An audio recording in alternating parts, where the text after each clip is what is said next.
Merci beaucoup.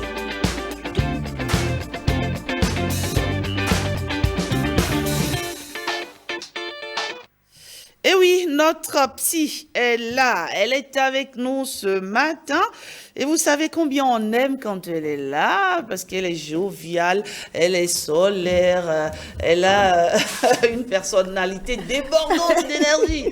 Bonjour. Bonjour, c'est Ali Rachidate. Bonon. Bonjour. Alors, comment tu vas? Ça va très Je bien? vais très bien, merci. D'accord. Oui. Alors, on parle de quoi aujourd'hui, Ali On Bonon? parle des troubles de mémoire aujourd'hui. Et puis voilà, Bien je sûr, suis on là. parle des troubles de mémoire. Oui. Et comme d'habitude, on a Beaucoup plusieurs de questions. On a questions. beaucoup de questions Oui. de la part de nos internautes. On y va tout de suite Tout avec à fait. cette question de Kendo Amadou Bouraïma. Il est psychologue au Niger. Sa première question, elle est celle-ci. Comment expliquer la survenue des troubles de mémoire chez les personnes très âgées, voire 60 ans ou plus? D'accord, merci beaucoup à cet ami et je profite pour dire un bonjour à toutes les personnes qui nous écoutent et qui nous font confiance tous les vendredis matins. Comment on peut expliquer les troubles de mémoire chez les sujets âgés, 60 ans et au-delà? C'est lié à l'âge la plupart du temps. C'est lié à une fatigue des neurones. Donc, quand les personnes ont plus de 60 ans, pas tout le monde forcément, hein, mais certaines personnes au-delà de 60 ans commencent par avoir des difficultés de se souvenir de certaines données, de certains éléments, dont la plupart du temps, c'est lié à la fatigue des neurones. D'accord. Oui. Alors, sa deuxième question, parmi ces troubles, lequel peut facilement créer un dysfonctionnement chez les personnes âgées? On entend généralement que quand les personnes âgées commencent par avoir des troubles de mémoire, il faut s'en inquiéter, il faut s'intéresser à ça pour voir si ça n'aurait pas des complications. Parce que des troubles de mémoire simples chez une personne d'un certain âge au-delà de la soixantaine pourraient annoncer des troubles démentiels. On peut être sur un terrain d'une démence qui s'annonce. Et quand il y a une démence qui se met en place, plus tard, il aurait des pertes d'autonomie. La personne âgée aura du mal à être autonome dans les tâches, à reconnaître un peu le chemin, à reconnaître ses parents. Et plus tard également, on pourrait avoir des troubles sphétériens, c'est-à-dire il aurait du mal à contenir un peu voilà, les selles et autres. Donc, les troubles démentiels peuvent vraiment évoluer chez le sujet âgé si rien n'est fait ou si la dégradation des neurones est très avancée, on a du mal à rattraper les choses. Donc déjà, c'est très important qu'au début, quand on remarque que le sujet âgé a des problèmes de mémoire, de s'intéresser rapidement et de consulter. Merci à Michel Diagbassou, psychologue clinicien à Adjra, Roumbé. C'est à Paou. Sa question, elle est celle-ci. Quels sont les signes avant-coureurs de troubles de mémoire et comment y remédier? C'est déjà au quotidien de remarquer, on commence pas à oublier des objets, on commence pas à oublier de fermer une porte, ou on a fermé, mais on se demande si c'est vraiment fermé, ou on doit appeler un collègue pour demander un renseignement, on ne le fait pas à temps, on a oublié un numéro de téléphone, on a oublié l'anniversaire d'une personne qui nous est chère, or ce n'est pas de nos habitudes. Donc quand ces genres de choses commencent par se répéter, moi je dis, mais voilà, mais c'est quoi? Et les signes avant-coureurs, c'est aussi des semblants de fatigue. La personne est fatiguée, est surmenée, et puis voilà, quoi. Donc, il y a un malaise qui se met en place, c'est que, par conséquent, la mémoire a du mal à restituer ce qu'on a vu ou ce qu'on a entendu. Et là, il faut s'inquiéter légèrement et demander de l'aide. D'accord. Et donc, l'autre question, c'est quel lien faites-vous entre la perte de mémoire et la perte de concentration? Il y a un lien? Tout à fait. La mémoire a un processus. On ne se souvient pas des choses en l'air. On se souvient des choses parce qu'à un moment donné, on les a sélectionnées, on les a codées, on les a stockées et après, on peut les restituer. Alors, donc, il faut d'abord se concentrer sur la chose. Il faut s'y intéresser. Il faut l'avoir vu, il faut l'avoir senti avant de pouvoir se souvenir. Donc, si on n'a pas une bonne concentration, on ne peut pas avoir une bonne mémoire. Les gens qui ont des problèmes de concentration pourraient avoir facilement des problèmes de mémorisation. Et en quoi la dépression peut-elle être une source de perturbation de mémoire? Tout à fait. En réalité, dans les dépressions ou dans les syndromes dépressifs, on ne voit pas d'emblée les troubles de mémoire, mais ça peut arriver. Ça peut arriver dans la mesure où, dans la dépression, il y a quelque chose que nous appelons le ralentissement psychomoteur. C'est-à-dire la personne est ralentie dans les pensées, dans les idées, dans le comportement. Et quand vous êtes ralenti dans les idées, vous avez du mal à vous intéresser à votre environnement. Vous avez du mal à s'attacher aux choses, à remarquer les choses. Un exemple, vous pouvez aller à un dîner avec quelqu'un qui dit « mais la dernière fois, j'avais porté une jupe bleu nuit ». Et le déprimé va dire, ah bon? Parce qu'il n'a pas remarqué. Pas parce qu'il a forcément totalement oublié, mais parce qu'il n'a même pas pu faire vraiment attention à la couleur de la jupe. Donc, le déprimé a du mal à faire attention à l'environnement, à faire attention aux nouveautés, parce qu'il est dans une forme de ralentissement psychomoteur. Du coup, le déprimé peut avoir des problèmes de mémorisation parce qu'il est ralenti. Mais par conséquent, également, la dépression avancée pourrait toucher les fonctions cognitives. Quand la dépression n'est pas soignée, plus tard, la personne peut rencontrer des problèmes de mémoire. Allez, on y va pour d'autres questions. Ataou Yahaya, psychologue. Pouvez-vous nous expliquer la différence qu'il y a entre perte de mémoire et trouble de mémoire et angoisse? Je pense qu'on l'a déjà dit. Tout à fait. Oui. On l'a expliqué d'une manière ou d'une autre, oui. Et allégresse, depuis Abomey Calavi, qu'est-ce qu'une amnésie traumatique? Comment se manifeste-t-elle? Une amnésie traumatique, avant de parler d'amnésie traumatique, c'est bien de dire un mot sur la mémoire traumatique. La mémoire traumatique, c'est un peu comme des idées ou des vécus intrusifs qui reviennent dans l'esprit, qui reviennent dans le corps en général par rapport aux événements traumatiques que les gens ont vécus.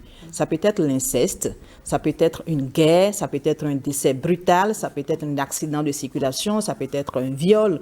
Donc, il y a des événements tragiques que les gens ont vécus et qui sont passés, mais qui reviennent dans leur cerveau ou à travers des cauchemars ou dans leur quotidien comme des idées flash. Donc, ça revient, ça les envahit rapidement et ça repart. C'est une forme de mémoire traumatique. Mais l'amnésie traumatique, c'est un peu le contraire. Les gens ont du mal à reconstituer ce qu'ils ont vécu. Et c'est vu souvent dans les cas d'inceste où les gens ont vécu des choses incestueuses dans l'environnement familial ou autre. C'est trop violent. Donc, le corps même met des mécanismes en place pour survivre. Donc, du coup, il y a comme un oubli qui se met en place pour ne pas rencontrer tout le temps la douleur qui a été rencontrée quand on vivait l'événement. Donc, l'amnésie traumatique... des répercussions sur le bien-être psychologique? Tout à fait. Il y a un malaise qui est diffus, qui est dans le corps de la personne, mais on n'arrive pas à reconstituer les événements difficiles qui sont vécus. Ça permet en même temps à la personne de survivre, de passer, mais en même temps, ça ne donne pas toujours la main d'aider la personne à véritablement passer. Donc, il est un peu comme dans une ambivalence. Il va bien, mais il ne va pas bien. Il va bien, il ne va pas bien. Donc, il est important de retravailler la mémoire traumatique, même si c'est difficile à reconstituer, pour aider la personne à passer le traumatisme. D'accord. Oui. L'amnésie et le refoulement, y a-t-il un lien poursuit allégresse? Je dirais plutôt les oublis et le refoulement, oui. L'amnésie est quand même un peu d'ordre pathologique. L'amnésie, c'est un peu comme un dysfonctionnement. L'amnésie, c'est un peu comme une maladie psychologique, médicale, neurologique. Le refoulement, on dit souvent que c'est un mécanisme de défense en psychologie. C'est une manière pour l'être humain de se défendre contre la mort, contre la peur, contre d'autres choses. Donc, on refoule des événements pour ne pas les avoir devant soi. Et en refoulant, on peut oublier. Donc, l'oubli peut être un mode opératoire que les gens mettent en place en refoulant. Donc, on peut faire un peu la confusion entre les deux. Mais le refouler, la chose qui est refoulée est quelque part là. Hein. C'est quelque part dans l'inconscient et ça peut ressurgir à tout moment, sous forme d'un acte manqué, sous forme d'un rêve et autres. Mais l'oubli, c'est voilà, quelque chose, ça vous échappe. C'est un peu plus léger que le refoulement. D'accord, plus léger que le refoulement. Mais il y a Amélie à Clogan qui demande si l'oubli est un début de perte de mémoire. Ça peut, comme ça peut ne pas l'être. Tout le monde oublie. Hein. On oublie parce qu'on n'a pas vraiment codé l'information. On oublie parce qu'on n'a pas bien sélectionné. On oublie parce qu'on est un peu fatigué, parce qu'on n'a pas bien dormi. Donc l'oubli peut être une situation passagère, comme l'oubli peut être le début d'un problème de mémoire. Quand l'oubli va se répéter dans le temps, il faut se dire que quelque chose est en train d'être installé comme un problème de mémoire. Et la perte de mémoire, elle survient de façon brusque, demande Amélie Aplogan? Les deux sont possibles. Dans une crise, par exemple, brusquement, la personne peut perdre sa mémoire et après, ça revient. Alors, dans de l'épilepsie, la perte de mémoire elle est brusque pendant la crise ou dans certaines autres formes de crise, de perte de connaissance et autres, il pourrait y avoir une perte de mémoire brutale. Voilà, et après, ça peut se reconstituer. Sinon, en réalité, la perte de mémoire est quelque chose de progressif. Hein. C'est que les étapes de mémorisation ne sont pas bien suivies ou ça s'installe de façon assez subtile. On ne s'en rend pas compte qu'on est en train d'oublier progressivement les choses et après, c'est quand c'est un peu plus grave qu'on s'en rend compte. D'accord. Oui. On va finir avec ces questions de Valentin Maoutor Serronou depuis Zobadje. Il est à Abomey Calavi. Comment peut-on expliquer les difficultés liées au souvenir de certaines informations bien mémorisées dans un passé proche ou lointain?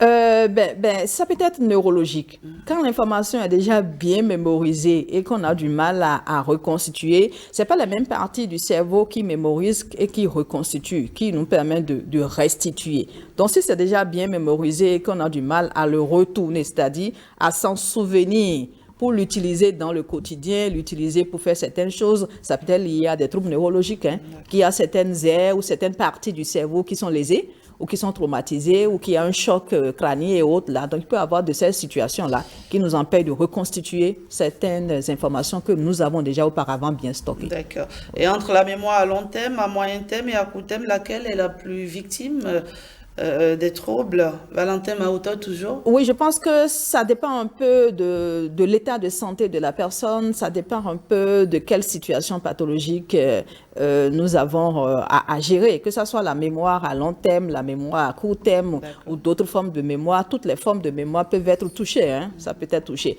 La plupart du temps, les oublis touchent un peu plus la mémoire à court terme, c'est-à-dire j'oublie un numéro de téléphone, voilà, j'oublie telle chose. Donc, c'est dans le quotidien que les gens commencent par oublier les choses les plus ordinaires. J'oublie d'aller au marché, j'oublie d'éteindre la télévision, j'oublie de fermer la porte et c'est souvent les signes de fatigue, de surménage, de dépression et autre chose ou bien de l'alcoolisme. Donc, voilà, donc c'est le quotidien qui s'oublie et bizarrement, on peut remarquer que même les événements les plus anciens restent là. Et que c'est stocké où? Quelque part, voilà. Bon, c'est la question de Maoto, voilà. Où se trouvent souvent ces informations dans qui certaines lobes, voilà, dans certaines lobes, il y a des parties du cerveau qui stockent les informations et ça dépend si la mémoire est une mémoire ancienne, si c'est une mémoire récente, c'est pas la même partie qui gère, voilà. Merci Segbede Ali Bono, merci pour le thème de ce jour, les troubles des mémoires. Et vous le savez, vos préoccupations, vous pouvez les poser à notre psychologue. Elle est très talentueuse, je vous le dis. Merci Rachida. Elle sait écouter, elle sait vous parler, elle sait vous guérir, on va dire, de vos mots. On va donner le numéro de téléphone. Parce qu'on a besoin même de nouveaux sujets pour la prochaine saison. C'est le 63 98 20 84. 63 98 20 84 pour vos différentes préoccupations. Merci Segbede Ali Bono pour rester avec nous. L'heure du débat, c'est dans un instant. Faut-il contrôler la présence de la femme mariée sur les réseaux sociaux? C'est la question en débat aujourd'hui. Et vous le savez, vous pouvez interagir avec nous en répondant à la question.